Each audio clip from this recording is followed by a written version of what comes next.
Fala aí, Doxers! Como é que vocês estão? Salve, salve, galera! Seja muito bem-vindo ao nosso podcast de perguntas e respostas. Galera, dentro do nosso projeto de podcast, é claro, a gente sempre quer trazer convidados para a gente fazer aquela resenha, né? Para ter aquele bate-papo de mesa, que é uma bênção, né? Mas a gente também acha interessante ter esse bate-papo de perguntas e respostas, esse formato, onde a gente pode interagir de forma mais direta. Então, ontem nós abrimos uma caixinha de perguntas no Instagram do DocSetins, que é o @DocSetins, e também abri no meu Instagram pessoal, o @arived, para que a gente tivesse mais opções de pergunta. E olha que legal, a gente teve bastante perguntas e eu selecionei as perguntas aqui mais cabulosas, mais relevantes aqui para a gente poder debater sobre o reino de Deus. Mas olha só, antes da gente começar esse vídeo, tá vendo esse botãozinho aqui, ó, de inscrever-se? Não vai cair o dedo, aproveita que você já tá aqui e clica em inscrever-se. A gente tá com uma meta de chegar a 100 inscritos, a gente é humilde, irmão. A gente tá começando agora, então se você puder nos ajudar, vai ser muito importante pra gente alcançar muito mais vidas, porque esse é o motivo de nós fazermos esse trampo aqui, tá bom? Galera, vamos lá. Ontem nós recebemos algumas perguntas, né? Bastante pergunta. Eu não deu para selecionar todas, tá, galera? Quem não teve resposta aí é porque eram perguntas mais ou menos parecidas, tá bom? Então eu nem vou citar o nome das pessoas aqui, tá? Para não ter nenhum tipo de não leu a minha mensagem. Então, se você vê que a sua mensagem que você mandou é semelhante a essa pergunta que eu estou fazendo aqui, faz parte. Então, nós somos um corpo, amém? Então vamos lá. A primeira pergunta que mandaram aqui pra gente é: qual a melhor forma de lidar com a carência? Valeu você que fez essa pergunta, vocês que fizeram essa pergunta, porque carência, se tem uma coisa que nós temos certeza nessa vida como jovens é de que um dia nós vamos morrer e que nós vamos pagar boletos, e a outra certeza que nós temos nessa vida é de que nós vamos passar pela carência na adolescência. Galera, antes de tudo, é muito importante que a gente entenda que nós não podemos nos cobrar por algo que é muito biológico nosso, tá? Você que tem aí, tá na adolescência ou na pré-adolescência, né?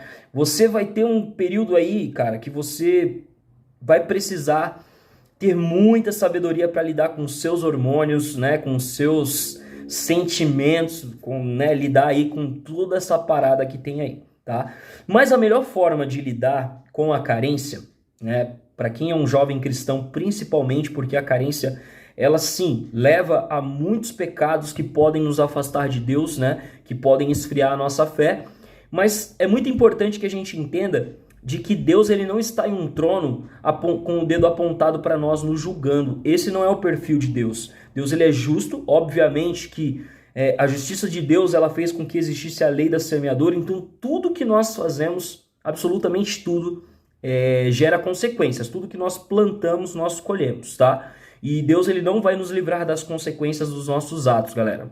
Mas, qual que é a parada? Qual que é o perfil de Deus dentro desse padrão? Primeiro, Deus ele se importa muito que a gente entenda a nossa identidade. A carência, ela tem como principal mal, né, principal dificuldade, tirar a nossa identidade em Deus. Né? A gente começa a ter um pensamento de que nós estamos sozinhos, de que nós estamos incompletos, de que falta algo, né? Eu acho que esses são os principais pensamentos da carência, mas é muito importante a gente entender que isso nada mais é do que uma coisa que vem para nos tirar a identidade de quem nós somos em Deus, porque em Deus nós não estamos sozinhos, né? Isso é primeiro, nós não estamos sozinhos. Quando nós estamos em Cristo, além de termos o amor do Pai, nós temos irmãos, nós temos pessoas que nos amam e se importam conosco. Né? E eu sempre bato nessa tecla porque é uma infeliz circunstância, né, dessa geração hoje na igreja de querer enfrentar as paradas tudo sozinho, de ser muito introspectiva, de querer encarar os problemas sozinho. E, cara, isso é bobeira, isso é burrice, gente. Encarar os problemas sozinho é burrice. E a carência é um dos problemas que é mais burrice ainda encarar sozinho. Porque você jamais vai fazer boas escolhas enquanto estiver carente, né? Então, o segundo ponto é que nós não estamos incompletos. Quando nós estamos carentes, nós não precisamos buscar em alguém aquilo que nós temos em Cristo, né? Se você não é uma pessoa que consegue ser feliz sozinha, você jamais vai ser feliz com alguém, jamais vai poder fazer alguém feliz. Né? Se você não se conhecer, se você não tiver prazer em você mesmo, em ser quem você está construindo em Deus, sabe? Ser uma pessoa que olha para si, sente orgulho de quem você está construindo em Deus. Então a carência ela vem para tirar também essa questão, né, de nos sentirmos incompletos. Cara, você não está incompleto. Em Cristo você é completo. Pelo contrário, quando você se aproxima de Cristo, logo você se torna alguém completo, pleno, né? Só que aí a carência, muitas vezes, ela tira essa visão da gente, né? E também, cara, a carência, ela não nos mostra que nós precisamos de alguém. Pelo contrário, cara, o pior momento pra gente ter alguém pra namorar, né, pra nos relacionar, é o momento da carência, porque geralmente nós estamos muito sensíveis, né? Muito assim, como que eu posso dizer, cegos, né, pelo desejo de ter alguém, né, pelo desejo de estar com alguém, e geralmente a gente não consegue olhar para as outras situações que são importantes dentro desse processo, né? Então, é muito importante que a gente entenda a nossa identidade em Deus. Quem nós somos em Deus? Você tem que fazer essa pergunta quando você está carente. Cara, eu sou uma pessoa que eu sou filho amado de Deus. Eu sou uma pessoa que eu tenho acesso a Deus. Sou uma pessoa que eu posso me relacionar com Cristo, que eu posso chorar diante de Jesus. Eu sou uma pessoa que eu tenho amigos, né? Tenho irmãos na igreja que podem me ajudar, né? Então a gente precisa, galera, ter maturidade na carência para que a gente, primeiro, não se cobre tanto de não ser carente. Você vai passar por isso, todos nós vamos passar por isso. Na verdade, já passei, né? Mas todos vocês vão passar por isso. E se você morrer toda vez que você ficar carente, cara, você jamais vai viver o seu propósito em Deus. Então, primeiro de tudo, desencana. Você vai sentir a carência. Ponto. Como lidar com a carência? Entendendo quem eu sou em Deus. Olhando para minha identidade em Deus. Ó, eu vou te dar uma dica de um exercício que eu fiz na minha adolescência que foi muito legal. Eu peguei um papel, né, e eu escrevi lá todas as características da minha identidade em Deus. E toda vez que eu ficava carente, eu olhava para aquilo. E eu não tô dizendo, galera, que você... ai, nossa, pronto, beleza, isso vai resolver. Não, você vai continuar sentindo as coisas que a carência traz, mas você vai ter, com certeza, o entendimento da sua identidade de Deus. Olha para mim, você precisa saber quem você é em Deus. Você precisa saber o porquê que você está vivendo em Deus, né? O que você está vivendo em Deus, como você está se relacionando com Deus. Para que você tenha, então, dentro desse mundo, né, dentro dessa realidade, você tenha força para lidar com a sua carência. E aí você não vai ficar com ninguém, você não vai abrir o seu coração para outras pessoas, você não vai defraudar ninguém, você não vai ficar dando em cima de pessoas que você não tem interesse, né? Então isso é muito, muito sério, mas também é muito importante que você não fique encanado, né? Um outro conselho que eu te dou, cara, compartilhe com o seu líder, compartilhe com a sua líder, compartilhe com um amigo que você tenha confiança, que reflita Jesus, que tenha maturidade em Jesus. Não vai se abrir para pessoas que são mais imaturas que você, porque aí é um puxando o outro para o buraco, tá bom? Então entenda a sua identidade em Cristo quando você estiver carente, que eu te garanto que você vai conseguir entender por que aquilo está acontecendo naquele momento. Fechou? Vamos para mais uma pergunta aqui. Qual a idade certa para namorar? Pegando esse gancho aqui, né, da carência. Idade certa para namorar. Cara, eu, Ari, acredito que a idade certa para namorar seja após os 18 anos. Por quê? Tá, isso não é uma regra, tá, gente? Isso é como eu entendo, tá bom? Por quê? 18 anos, nós consideramos que a pessoa ela é responsável pelos próprios atos, né? Então, quando você completa 18 anos, se você pisar na bola, você é responsável pelos seus atos, né? Então, isso mostra que você, naquele momento, é o responsável pela sua vida, pelas suas escolhas, né? Então, eu acredito que antes desse tempo, pelo menos, a pessoa ela não tem a menor maturidade para namorar. Beleza. Isso é uma coisa que eu acho que se você conseguir esperar até os 18 anos, cara, quando você tiver 18 anos, as coisas, embora ainda difíceis, você vai ter muito mais maturidade do que você tem hoje com 13, 14, né, 15. Primeiro, 13, 14 anos, cara, só vai dar besteira namorar, tá bom? Primeiro que você já começa beijando, você já tá errado, né? Não tem um de 13, 14 anos que eu conheço que fala, eu vou namorar, que eu pergunto, você já beijou a pessoa? Que tenha falado não. Todo mundo, todos. Então, é uma imaturidade enorme. Não consegue nem entender ainda como que Jesus enxerga isso, né? tá? Mas olha só, beleza, vamos dizer que você decida, porque você é o responsável pela sua escolha, né? Que você decida namorar. Vamos dizer que você, eu tenho maturidade hoje, eu acho que eu tenho maturidade para namorar com 16, com 15 anos, com 17 anos e tal. Tá. Uma coisa que é muito importante você entender é, você tem condições de namorar, né? Você vai namorar com uma pessoa que você conhece de fato, né? Porque o que acontece, galera? O namoro é uma escolha adulta. Tá? O namoro ele não é uma escolha do adolescente, o namoro não é uma escolha de criança, ele é uma escolha adulta. Então quando você faz essa escolha na adolescência, você precisa lidar com ela como uma pessoa adulta. Então, cara, preciso saber, cara, eu vou namorar com alguém que eu conheço, eu vou namorar com alguém que serve a Deus, eu vou andar com alguém que acredita nos mesmos valores que eu vou andar com alguém que me respeita, com alguém que não quer apenas me pegar, né? Porque a maioria, né, quer pegar. É o pega-pega, né, aí do mundão.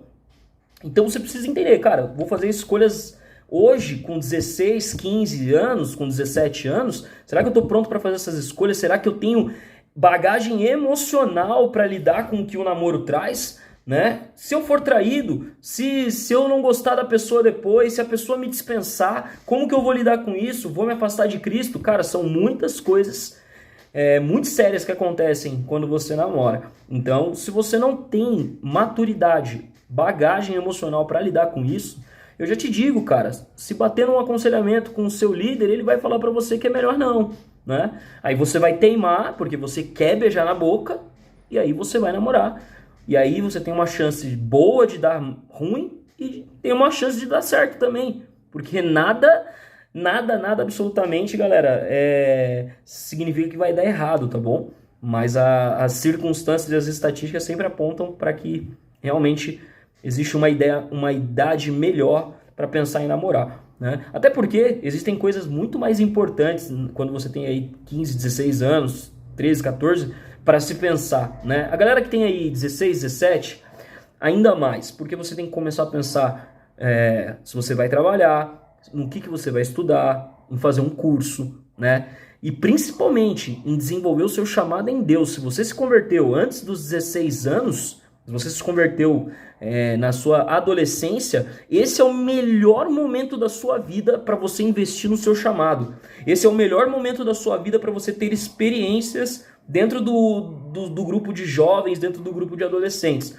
Porque depois, galera, é boleto, é trabalho, é cobrança, é correria, é mais difícil. Então, invista esse tempo que você tem agora para que você possa realmente desenvolver o seu relacionamento com Deus, para que quando você cair lá fora, né, na faculdade, para quando você estiver no trabalho, você não se desvie. Muitas pessoas se desviam a entrar na faculdade porque elas não desenvolveram o seu relacionamento com Deus na adolescência, tá bom? Então, esse é o conselho que eu dou para você. Se você quiser falar assim, vou seguir o conselho desse Pablo Escobar da fé aí.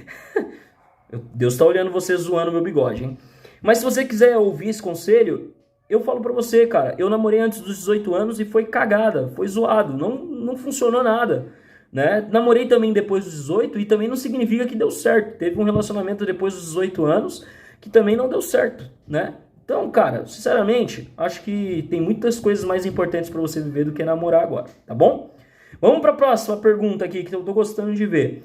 Qual a sua visão sobre a geração que você lidera? É muito mimimi? Então, qual é a visão sobre a geração que você lidera? É muito mimimi? Galera, deixa eu falar isso aqui bem claramente para você, tá?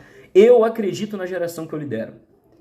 A geração que eu lidero, eu não enxergo ela como uma geração problemática, não enxergo ela como uma geração mimimi, eu não enxergo ela como uma geração que não tem jeito. Pelo contrário, para mim, a geração que vem após a minha, essa geração que eu lidero, é a geração que tem mais potencial, que tem mais ferramentas e que tem um sentimento, tem um coração mais pronto para poder fazer aquilo que Jesus precisa para esse tempo. Cara, uma das coisas principais é que essa geração é a geração que tem mais possibilidade de alcançar pessoas. Eu vejo influencers, né? Pessoas que fazem vídeo na internet sobre o conteúdo cristão e, cara, é impressionante como essa forma simples de se comunicar alcança pessoas, é impactante, né? Esses dias eu estava vendo um vídeo Não era um vídeo de uma pessoa aparecendo, era um vídeo de um louvor, né? E no louvor apareciam algumas imagens sobre Jesus. Cara, eu chorei. Tudo bem, Ari, você é chorão. Não, mas me tocou porque realmente, eu não sei se eu teria acesso àquele vídeo há 10 anos atrás, né? Não era a mesma coisa, era muito mais difícil, galera, evangelizar 10 anos atrás. Quando eu fiz um evangelismo, quando eu fui evangelizar no baile funk, é uma história que a galera aqui conhece, eu fui evangelizar, cara, e, cara, corri um risco ali de tomar um tiro dentro do baile, né? Eu pedi uma oportunidade lá, peguei um microfone ali na Vila Leopoldina, em frente à Renascer Vila Leopoldina, tinha um baile lá e a gente foi lá evangelizar, e a gente entrou lá, e eu peguei o microfone e falei que sabia fazer uma rima, e aí eu fiz uma rima sobre Jesus, pedi para orar, e 2 pessoas aceitaram Jesus ali dentro. Né? Muitas pessoas olharam feio? Muitas pessoas olharam feio. Né? Então era muito mais difícil evangelizar, muito mais difícil evangelizar no ônibus, evangelizar no metrô. Né? A gente tem que fazer isso hoje, mas hoje a gente tem acesso, né, de casa a fazer um evangelismo. Né? A gente consegue alcançar as pessoas de uma forma muito mais poderosa do que antes. Então eu acredito muito na geração que eu lidero, muito. Para mim é uma geração que tem um sentimento de trazer pessoas para a igreja, é uma geração que evangeliza muito fortemente os seus amigos, né? É uma geração que tem muitas experiências sendo muito novos. Então, cara, essa geração será a geração que vai ir muito além do que eu, né? Hoje eu enxergo que eu sou um arco e eles são uma flecha. Eu vou lançá-los, né? Só, claro, é óbvio que eu não tô aqui, nossa, alienado, não tá vendo o que essa geração tá fazendo. Sim, eu sei de todos os problemas do mundo, eu sei todos os problemas que essa geração passa e pensa, mas não é isso que as define, né? Então, você que é líder de jovens, de repente você tá me assistindo aí, cara, invista de verdade, acredite de verdade na sua geração, na galera que você lidera. Porque eu tenho certeza, cara, que dentre eles vão sair os maiores pregadores do evangelho no seu bairro, enfim, em missões, no mundo. Aí só Deus sabe. Mas invista fortemente neles, acredite fortemente neles, né? Impulsione fortemente eles, porque eles, com certeza, têm muito mais potencial do que a geração que eu vim, tá bom? Então eu acredito sim na minha geração. A geração que eu lidero não é uma geração mimimi, é uma geração que precisa ser ouvida, tá bom? Então eu acredito sim na minha geração. Vamos lá, próxima pergunta. Como saber se realmente fui chamado para ser um líder? Simples, liderando, né? Se comportando como líder, tendo postura de líder, né? A gente tem um erro de achar que ser líder é quando vem alguém e fala, a partir de agora o Joãozinho é o líder. Não. Você tem que ser um líder antes de ser chamado de líder. Você sabe quando que as pessoas vão... Sabe quando você vai saber que você é um líder? Quando as pessoas te seguirem. Qual que é o conceito básico de um líder? Né? Qual é a característica básica de um líder? Ser seguido. Pessoas acreditarem naquilo que ele está falando. Né? Pessoas se identificarem com aquilo que ele está falando. Então, um líder precisa ter seguidores. Precisa ter pessoas que acreditem de fato nele. Quando as pessoas começarem a te seguir e você começar a abençoar essas pessoas, você começar a ensinar e discipular essas pessoas, então você é um líder. Né? Independente se alguém falar que você é líder disso, líder daquilo. Né? Então, mas eu sou muito novo. Cara, desculpa, você pode ter 12, 13, 14 anos. Você sempre vai liderar alguém. Sempre. Sempre vai ter pessoas que vão olhar para você. Principalmente sabendo que você é cristão. Tá? Então, a forma mais fácil de você saber se você foi chamado para ser líder é liderando. Se você tem esse desejo no coração de liderar, amém. Timóteo fala, né? Paulo fala lá no livro de Timóteo, se você deseja liderar, né, ser um pastor, enfim, excelente coisa você deseja, mas não é fácil. Né? É você entender que você tem que abrir mão de quem você é para que outros possam viver, tá bom? Se você está disposto para isso, então você já sabe que Deus te chamou para ser líder. Próxima pergunta. Gosto de uma menina da minha igreja, mas não tenho coragem de falar para ela o que fazer. Cria coragem, seu Zezinho. Mano, você precisa ser homem, seja macho, velho. Seja macho. Chega lá, fala para ela, né, como um cavalheiro, tá? Vai ser igual esses bunda mole do mundo aí, que chega na minha aí, vamos beijar? Te catar, velho. Mano, se eu fosse menina, cara, hoje, nossa, eu ia esculachar esses carinhas, velho. Mas enfim, seja macho, velho, né? Vai lá, né? Leva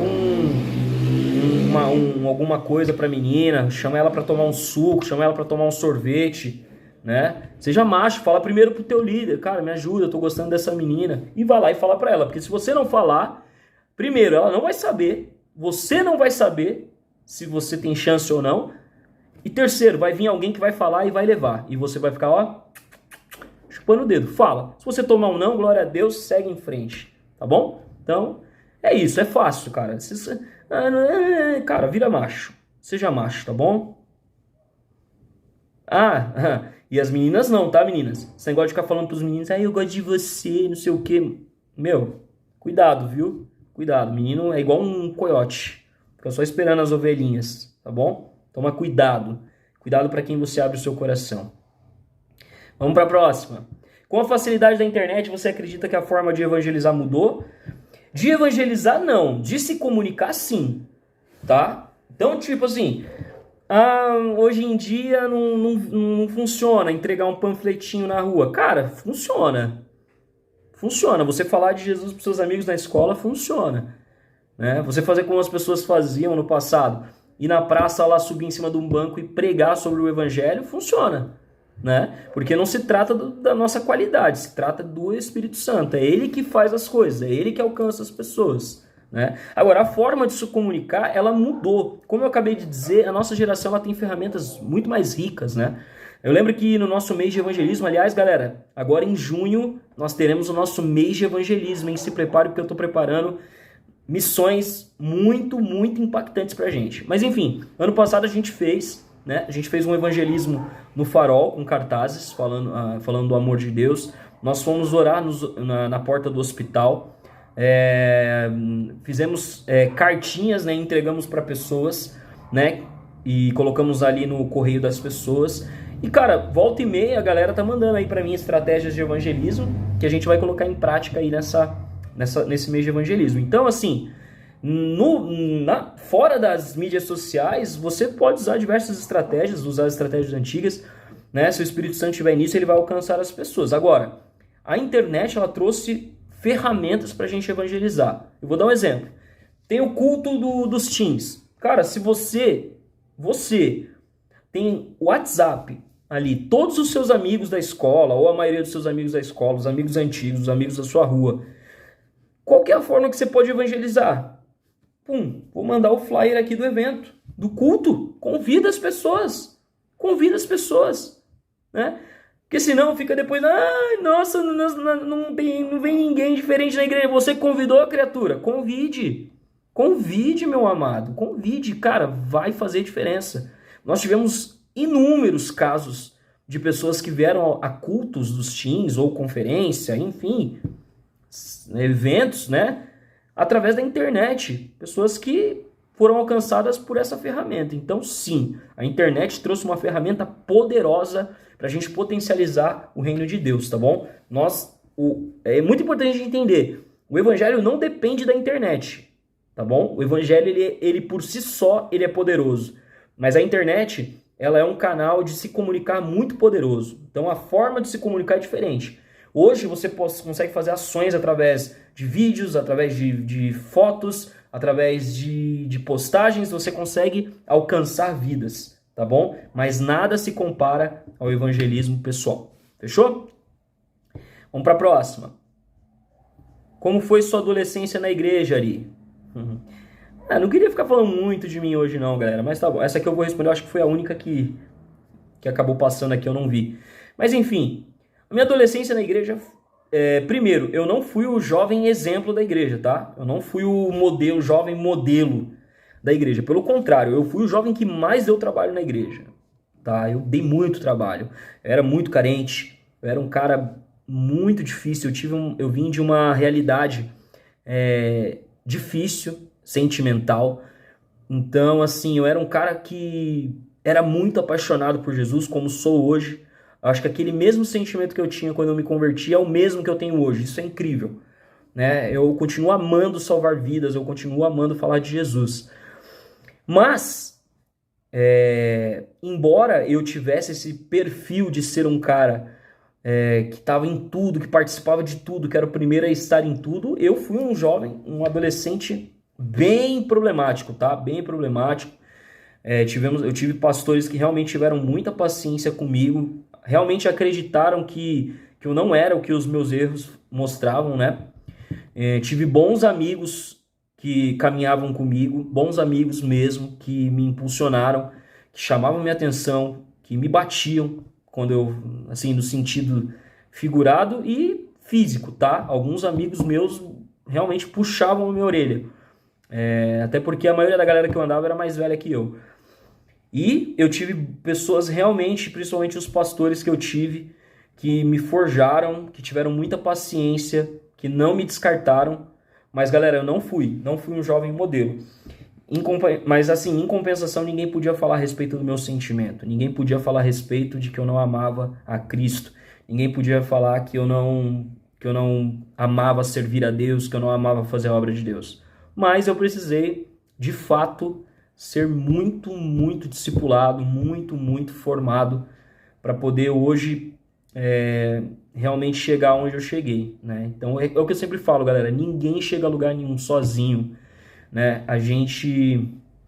Mas eu creio, hoje eu consigo enxergar que tudo que eu vivi, absolutamente tudo, foi um propósito de Deus para que hoje eu pudesse falar com propriedade para a galera daquilo que eles vivem, né? Então, assim, 99,9% dos casos que a galera traz para mim na igreja, eu vivi. Então, isso também tem o seu lado bom, né? Mas não, eu não fui um jovem modelo na igreja, tive muitos momentos difíceis, conturbados, nunca me desviei, né? Nunca me afastei dos caminhos do Senhor, mas eu dei muito trabalho, tá bom? Obrigado a todos os pastores que cuidaram de mim, tá bom? Sei que vocês estão de cabelo branco mais cedo, mas valeu a pena. Valeu a pena. Vamos pro próximo.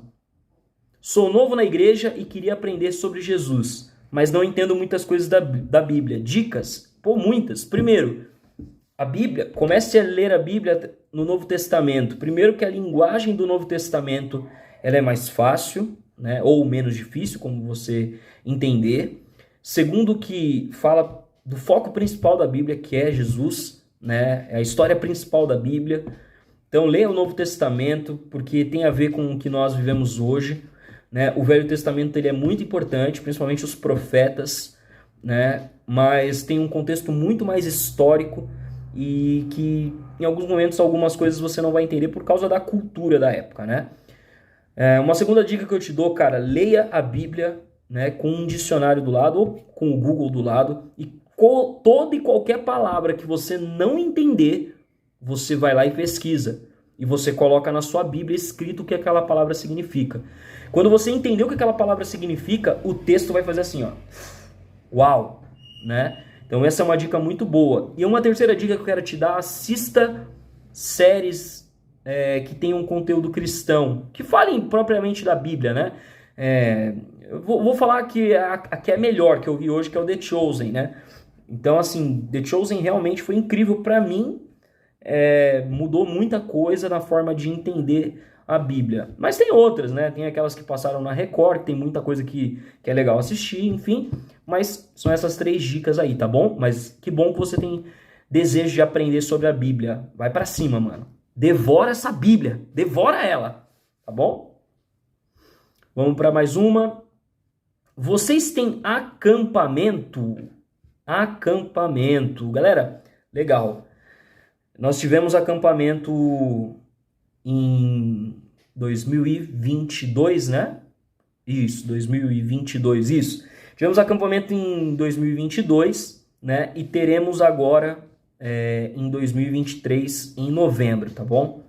Então, você que ama estar em retiros, em acampamentos, novembro aí, já começa a se preparar, já começa aí a orar, convidar amigos, amém? Começa aí a buscar a Jesus, porque a orar, principalmente, para que aconteça, para Deus realmente liberar tudo para que a gente possa fazer mais um acampa bem louco, tá bom? Vamos para as últimas 2 perguntas. A primeira das últimas, a penúltima pergunta é o seguinte: fui batizado no Espírito Santo e comecei a falar em línguas. Eu tenho que entender essas línguas? Legal, boa pergunta. Galera, o batismo do Espírito Santo, é muito importante a gente entender que o principal sinal do batismo do Espírito Santo não é falar em línguas, tá? Falar em línguas é um dos dons que evidenciam o batismo do Espírito Santo. O batismo do Espírito Santo é, primeiro de tudo, é um derramamento do poder de Deus sobre nós. Então, quando você é batizado no Espírito Santo, você tem um dom de falar em línguas, você pode receber um dom de visões, um dom de interpretar línguas, né? Um dom de palavra de conhecimento, né? O que é palavra de conhecimento? Deus colocou no seu coração algo sobre uma pessoa para você orar por ela ou, né, para falar para ela. Então existem muitos dons que evidenciam o Espírito Santo, né? O batismo no Espírito Santo, tá? Falar em línguas é um deles e você não precisa entender o que você está falando, mas eu vou te orientar, né? Vou te dar essa dica para que você ore para que Deus te dê o dom de interpretar aquilo que Ele colocou no seu coração para você falar em línguas, porque eu fiz essa oração e realmente é impressionante. É muito bom você conseguir entender aquilo que Jesus está falando através de você, tá bom? E a última pergunta aqui é a seguinte. Ari, você acha que a liderança... Como é que tem aqui? Ah, tá. Ari, você acha que a liderança será cada vez mais jovem dos teens? Sim, eu acho. Eu acho que, assim como o mundo também, pessoas mais jovens, mais novas, têm vivido coisas que não deveriam viver na sua idade, eu acho também que no reino de Deus, cada vez mais os jovens vão ser levantados. E eu quero dizer isso para você, jovem. Você é o futuro da igreja. Isso não é clichê não, tá? Eu sei que a gente ouve isso o tempo todo, mas você é de fato o futuro da igreja do último tempo. Jesus está voltando e os sinais evidenciam cada vez mais.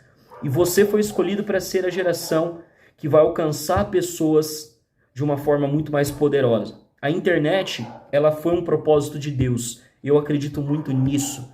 Nada que acontece não tem propósito de Deus. E Deus, ele fez com que o homem criasse a internet para que fosse uma arma poderosa de Deus para alcançar os lugares mais remotos da Terra. Então você precisa entender o seguinte: você hoje é a figura que precisa ser a cara do Evangelho de Deus. Quanto mais jovens aceitam a Jesus, mais o reino de Deus avança. Quanto mais jovens aceitam a Jesus, mais o reino das trevas recuam. Quanto mais jovens aceitam a Jesus, mais nós saqueamos o inferno e populamos o céu. Esse é o nosso objetivo. Nós precisamos salvar as pessoas das garras do mal e trazê-las para a maravilhosa luz de Cristo. Tá bom? Então isso é muito, muito importante que você entenda. A liderança jovem será cada vez mais jovem. Tá bom? Esse negócio de ter jovem, líder de jovem bem mais velho, eu acho que isso daí tá acabando e vai acabar cada vez mais. Eu acho que os jovens, como eu disse, eu acredito muito na geração que eu lidero. Eu acho que os jovens, eles vão dar conta do recado e vão fazer até melhor do que a gente. Isso é verdade. Isso é fato. O jovem tem um coração muito mais puro. Tem um coração muito mais genuíno, né? Tá bom? E para fechar, a última pergunta. Ari, não sei o meu chamado, mas... Como é que tá aqui? Ah, tá. Ari, não sei o meu chamado, mas... Não sei se devo continuar fazendo aquilo que eu estou fazendo. Bom, vamos lá. Primeiro, quando nós não temos certeza de algo, nós não devemos fazer algo. Se há dúvida no seu coração sobre o que você está fazendo, então você precisa tirar um tempo, né, ter essa humildade de reconhecer que você não está tão convicto daquilo que você está exercendo e você precisa buscar a Deus para entender, então, o que Deus quer de você, né? É muito importante que a gente entenda, galera, que o chamado ele não está ligado ao nosso talento, né? Nosso talento ele serve o nosso chamado. Então, se eu toco, se eu canto, se eu prego, se eu tenho criatividade, se eu pinto, se eu desenho, né? Se eu sou bom em design, tudo aquilo que se eu sou bom em mídia, tudo isso é apenas uma ferramenta para o seu chamado. O seu principal chamado é revelar quem Jesus é, né? Quem Jesus é como nós dizemos. Quem as pessoas estão vendo através de você? Jesus ou não? Né? Então o seu chamado, o seu trabalho, a sua missão é que as pessoas vejam Jesus através de você. Se o seu talento servir para isso, te servir nisso, amém. Se o seu talento não te servir nisso, você precisa entender. Você precisa entender e buscar entender, né? O que está acontecendo, né? Então, assim, se você não tem certeza, cara, continue amando as pessoas, continue mandando mensagem para as pessoas, continue limpando a igreja, continue simplesmente estando, né? Simplesmente dando um abraço, simplesmente na recepção, né? Não importa o que você vai fazer, o que importa é que você revele quem Jesus é. Então, assim, eu tô com dúvida, não sei se eu devo fazer isso, não sei se eu devo fazer aquilo, não sei se eu tô no lugar certo. Cara, tira um tempo, entendeu? Poxa, eu vou ver então, se Jesus não quer que eu faça outra coisa, experimenta outras coisas. Você é jovem, você pode experimentar diversas coisas dentro da estrutura da igreja, né? E aí eu tenho certeza que você, muito em breve, vai conseguir conciliar o seu talento ao seu chamado, tá bom? Agora, se você não sabe nenhum dos dois qual é, aí você precisa orar, você precisa começar a despertar, mano, tá bom? Tá ficando pra trás. Para encerrar, galera, uma última pergunta que chegou aqui de última hora. O que significa doxa? Vamos lá, galera. Vamos ver. A galera aí do Teens eu acho que já sabe, né? Mas para quem não sabe, quem é novo, a palavra doxa, ela vem do termo doxologia, doxólogos. Na Bíblia, ela tem uma representação, uma definição que é manifestar a opinião, a natureza de Deus, o poder de Deus, a glória de Deus, né?